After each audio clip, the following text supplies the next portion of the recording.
خير الخلق قدوتنا تعال وزر وشاركنا وقم بالخير سابقنا لقانا في ابن تيمية وخير الخلق قدوتنا لقانا في ابن تيمية وخير الخلق قدوتنا لقانا في ابن تيمية وخير الخلق قدوتنا. بسم الله الرحمن الرحيم. الحمد لله رب العالمين، والصلاة والسلام على نبينا محمد خاتم الأنبياء وسيد المرسلين وعلى آله وصحبه أجمعين. أما بعد. Last week we took the author's statement من الحدث إلى مثله, and we mentioned when the actual timing of the 3 days and 3 nights for a traveler, the 1 day and 1 night for a resident actually begin. Then we mentioned when they actually end, and we took the mas'ala of whether one's wudu invalidates at the expiration of the 24-hour or 72-hour period. And then we mentioned whether taking off the khuf also invalidates the wudu. We mentioned whether the taking off of the khuf invalidates the wudu. Then we reached the statement على ساتر ثابت بنفسه.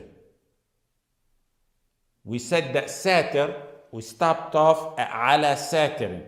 We said على ساتر means that it's covered, and that satir is a broad term, and it could encompass one of 3 meanings. And the author could mean all 3 of them, or 2 of them, or 1 of them. And one of them, the first one that we took, is covering the feet up to the ankles, covering the feet with no holes in socks or khufs, and covering the feet in that it's not see-through or thin. And we took the first one. The first one is covering the feet up to the ankles. The second one, which we'll begin on today inshallah, is satir, as in covering the feet with no holes. The mas'ala is, can one wipe on ripped or torn or worn out khufs or socks? The first opinion is that you can't wipe on a khuf or a sock that has any rip in it. This is the opinion of Imam al-Shafi'i and one of the opinions of Imam Ahmad rahimahumullah.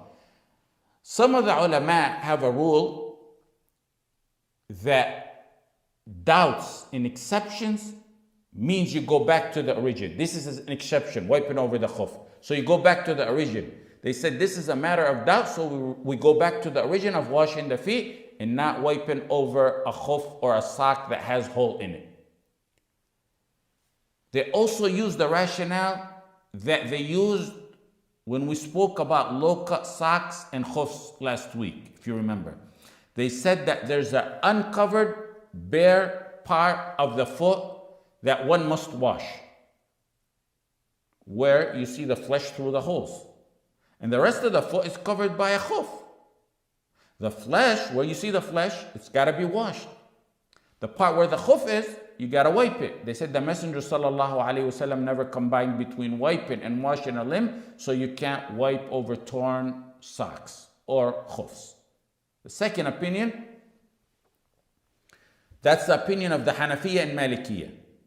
They said if the holes in the khuf are minor, then it's permissible to wipe over them. They said minor cuts or holes are pardoned because it's rare and exceptional for khufs or socks not to have them.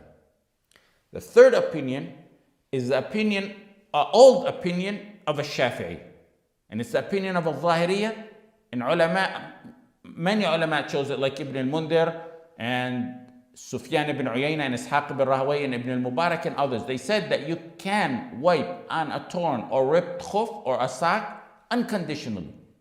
The difference between the second and third opinion is that the second opinion said only if they're minor, while the third opinion did not put any conditions or restrictions. And the third opinion would be a rajih, and let me tell you why. First of all, the purpose of legislating and wiping over the khuf is to remove the hardship in taking them off. And with that purpose in mind, both a ripped and a new khuf are equal. Ripped or intact socks need to be taken off and put back on the same way. It's difficult for a person wearing a new khuf or socks to take it off like it is for one who has holes in them. Meaning both a person with a ripped and intact khuf, take them off and put them on the same way. Number two, the permissibility and the entire concept of the ibadah of wiping over the khuf is to make matters pertaining to wudu easier. And they said you shouldn't add restrictions with no solid proof that go against the entire concept on why wiping over the khuf was legislated, which is to make matters easier. Third of all, in Musannaf Abd al-Razzaq, there's a statement by Sufyan al-Thawri that he said, was it the khifaf of the Muhajirin and Ansar but cut and ripped and stitched up? وهل كانت خفاف المهاجرين والأنصار إلا مخرقة مشققة مرقعة? And Ibn Hazm said a similar statement. He said, most of the Sahaba from the Muhajirin and Ansar, they were poor, and their khufs would most likely have cuts and holes in somewhere in them. A fourth point, we were permitted to wipe over the khuf by the hadith. And those ahadith did not restrict it with being free from holes. And this, I believe, is sufficient by itself and the strongest proof. The fifth point backs up the fourth point, in that the Messenger ﷺ knew that khufs get ripped and torn. Yet he didn't make any type of exception on this matter. He didn't say whether they were ripped or not, or whether the ripping was small or big. If it mattered, he wouldn't leave us without guidance, nor would he even delay it, sallallahu alaihi wasallam. The sixth point, some ulama who adopted this also said a ripped and torn khuf is still referred to as a khuf, so long as you can normally walk on it, with it. So the hadith stating that one can wipe over a khuf or socks applies to them. And there's no proof to add an exception pertaining to holes in them. We took satir as in covering up to the ankles. We took satir as in covers with no holes. And the final possibility of the meaning of the word satir is that it covers the foot and it's thick, meaning it's not thin or see-through. This is our mas'ala.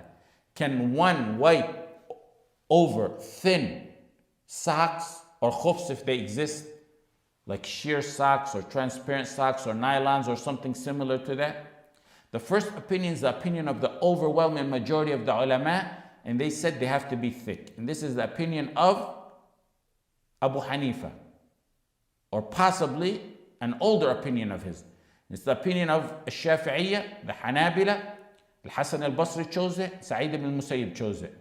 They said if it's not thick, you can't continuously walk on it, then you can't wipe on it. They also said thin, see-through socks are not satir. They're not covering in reality. They're not in reality covering the foot, so they take the ruling that it's bare. The second opinion is that it's permissible to wipe over thin socks even if they're see-through. And Nawawi in Al-Majmu' attributed this opinion to Umar and Ali radiallahu anhum. And among the ulama who accepted this opinion is Abu Yusuf and Muhammad, the famous two students of Abu Hanifa. Dawood al-Zahiri also chose it, and Ishaq ibn Rahway also chose it. And notice, Abu Hanifa rahimahullah ta'ala was with the first opinion we said. His famous two students were with the second opinion. And that's been related in Bada'i al-Sana'a. And it's also related that Abu Hanifa recanted in Bada'i al-Sana'a, they recanted and went by what his famous two students adopted towards the end of his life. That's why I said it might be an earlier opinion of Abu Hanifa. Bada'i al-Sana'a is a book that is a simply worded book on the Hanafi madhab. The author is Ala ad-Din al-Kasani, who died maybe around 580 years after the Hijrah. Bada'i al-Sana' is an elucidation of his Shaykh's book, Ala ad-Din al-Samarqandi, his book Tuhfatul Fuqaha. It's also, of course, in the Hanafi madhab. His Shaykh's book Tuhfatul Fuqaha is also an elucidation of another formal book called Mukhtasar Furū. Bada'i al-Sana' fi Tartib al-Shara' is an elucidation of an elucidation. The author, Ala ad-Din al-Kasani, the author of Bada'i al-Sana', he showed his book to his Shaykh, Ala ad-Din al-Samarqandi, since it was his Shaykh's book that he was working on. And the Shaykh liked it so much that he offered him his daughter in marriage. He married her, and the dowry was this book. They used to say, شَرَحَ تُحْفَتَهُ فَزَوَّجَهُ ابْنَتَهُ. In Bada'i al-Sana', he stated that Abu Hanifa recanted and went back to what his two students had adopted, permitting wiping over thin socks. But then if you dig deeper into the Hanafi books, you'll find that Abu Sulaiman al-Jawzajani, who's a student of Abu Yusuf and Muhammad, he stated that socks can't be thin, and he attributed that to his teachers. So there's going back and forth on this issue within the madhab. So that leads us to what's important to know, which is what is ar-rajih and why. We don't just randomly choose ar-rajih. Ar-rajih is the second opinion, that it's permissible to wipe over thin socks even if they're see-through, even if they're thin. The purpose of legislating wiping over the khuf in socks is to make matters easier, as to not take off the socks or khuf in wudu.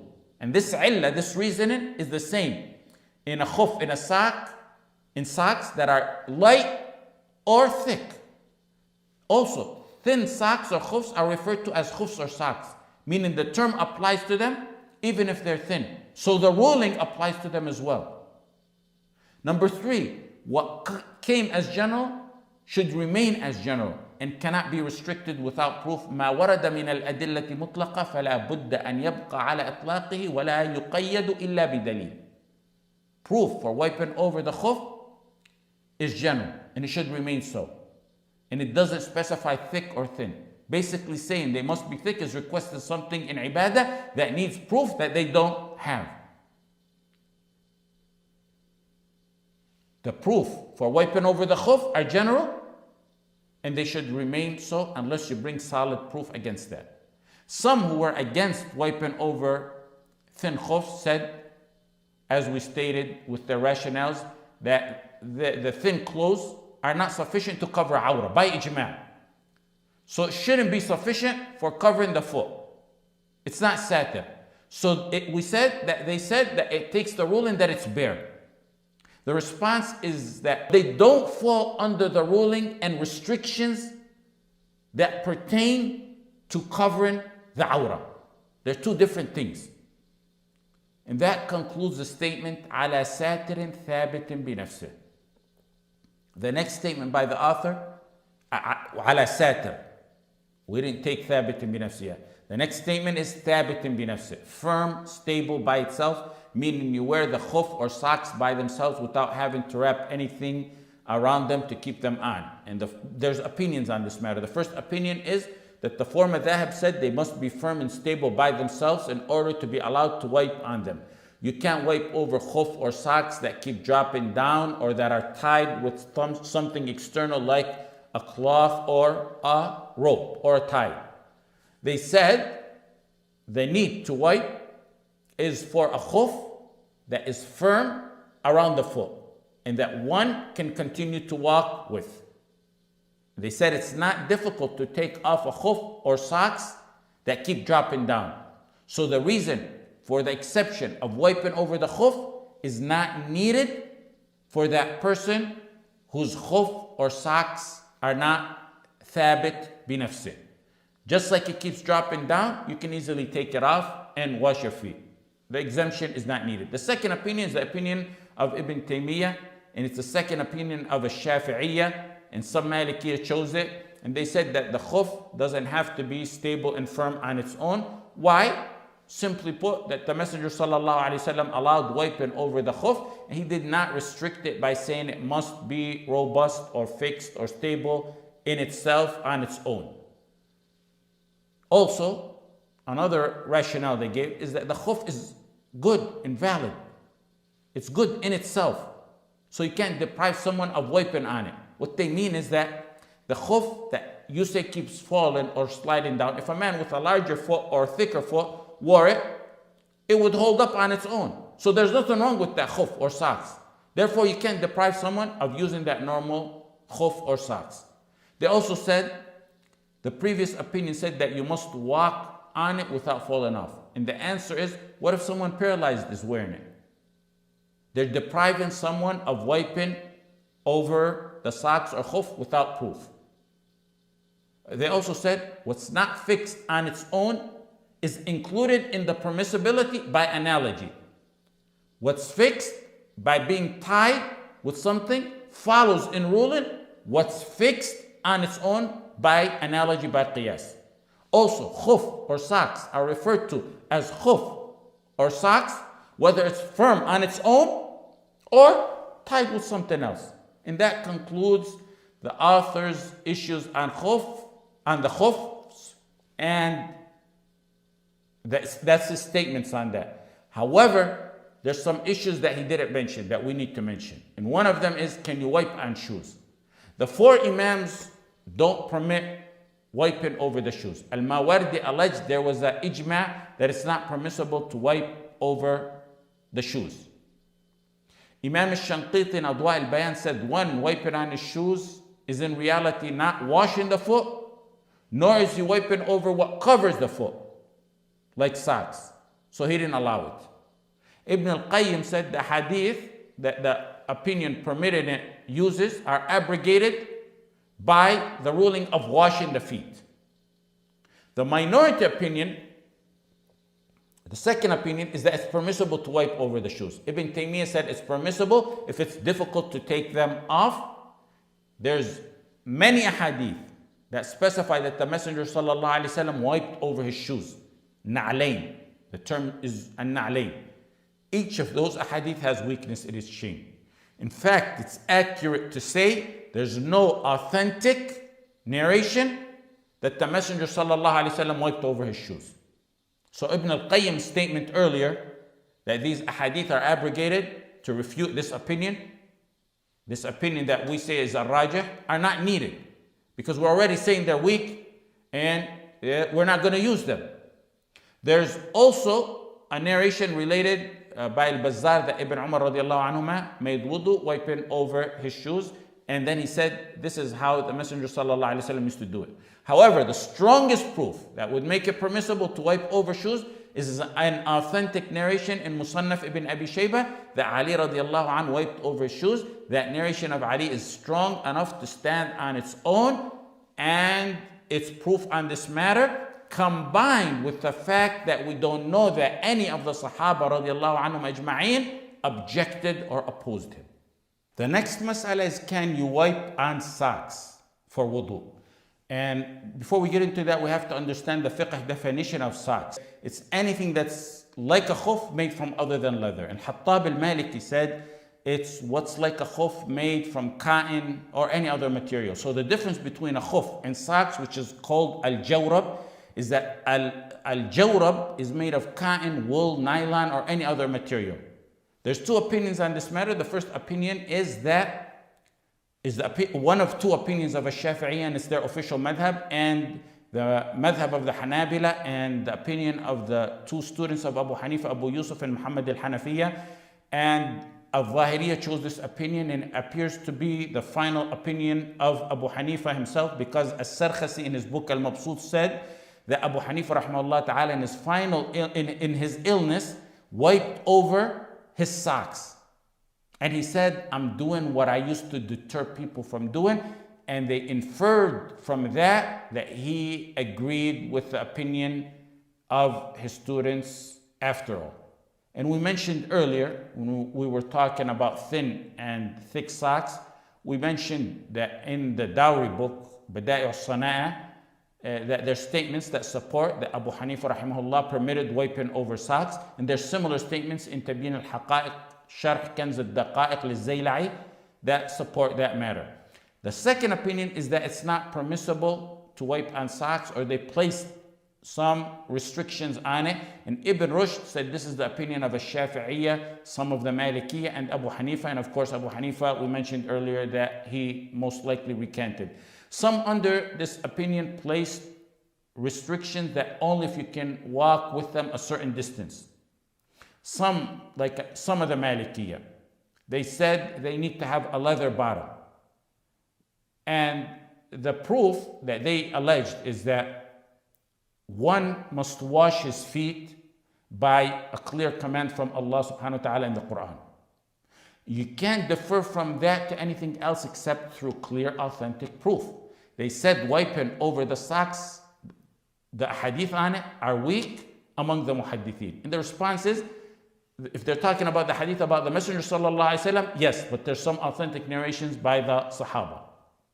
Also, Sahaba who authentically wipe over the socks would never leave the command of the Quran and disobey the Quran by wiping over the socks had it not been permitted. Ibn al-Qayyim rahimahullah ta'ala said they heard the Quran from the Messenger sallallahu alaihi wasallam and they learned it and they wiped over the socks, and they are the most knowledgeable in the Quran and what Allah subhanahu wa ta'ala wants. They said if socks don't at least have under it some leather, then and you can't continue walking with it, you can't use it. There's no proof to state that you need to continuously walk in them or that they have to have leather in them. All that has no effect. The bottom line is taking off the khuf is as difficult as taking off the socks, so the need is the same. The rajih is the permissibility to wipe over socks, and the reasons are, there's some ahadith on this, but like the second opinion correctly stated, they're weak. And like we said about the previous mas'ala on the shoes, what did I say there? I said that there's some ahadith that the Messenger sallallahu alaihi wasallam wiped over the shoes, specifying the shoes. Those ahadith specifying that the Messenger sallallahu alaihi wasallam wiped on the na'al, those shoes are weak. And likewise, hair, that the Messenger sallallahu alaihi wasallam wiped on socks during wudu, these ahadith here are weak as well. The summary is, there's no authentic hadith specifying that the Messenger sallallahu alaihi wasallam wiped on shoes, and nothing authentic they wiped on socks. Number two, there's numerous narrations that the Sahaba wiped on socks or permitted it, reaching to a total of nearly 13 Sahaba. Some are not authentic, but others are. Ibn al-Mundhir mentioned 9 Sahaba by name. And Ibn al-Qayyim said Abu Dawood added 4 more. Ali ibn Abi Talib, Ammar ibn Yasir, Ibn Mas'ud, Anas ibn Malik, Al-Bara ibn Azib, Abu Umama, Sahil ibn Sa'ad, radiyallahu anhum ajma'in. Ibn Abi Shayba narrated in an authentic chain that Ibn Mas'ud wiped over socks. And likewise, Anas ibn Malik. Ibn Qudama stated in Al-Mughni that the fact that some Sahaba did it and no one objected made it an ijma'. Ibn Hazm related an ijma' of the Sahaba on it as well. Also, qiyas. Qiyas is proof in this, in permitting wiping over the socks. Ibn Taymiyyah said the only difference is the material, and that's not a recognized difference for fiqh purposes. It makes no substantive difference whether the material is leather or cotton. It's like wearing a black or white ihram, he said. There's no difference between khuf and a jawrab that would make the ruling different. If you can wipe over a khuf, you can wipe over a jawrab, because they all are covering for the foot with no substantive difference amongst them. Socks are included under khuf either linguistically or by qiyas. The next point, The need to wipe over the khuf is exactly like the need to wipe over socks, so they share the same ruling. And with that, we'll stop here. Jazakumullahu khair. Sallallahu ala Sayyidina Muhammad wa ala alihi wa sahbihi wa sallam.